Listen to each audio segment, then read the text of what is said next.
સુરતની જૂની બોમ્બે માર્કેટ નજીક આવેલા મહાનગરપાલિકાના પ્લોટમાંથી 14 જેટલી બિનવારસી ઐતિહાસિક તોપ મળી આવી છે.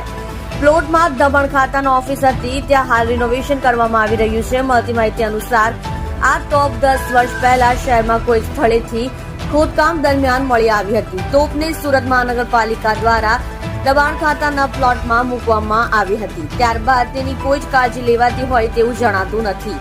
ત્યારે હાલ ફરી ઓફિસના રિનોવેશનના કામમાં ખોદકામ દરમિયાન તોપ મળી આવતા કુતૂહલ સર્જાયું.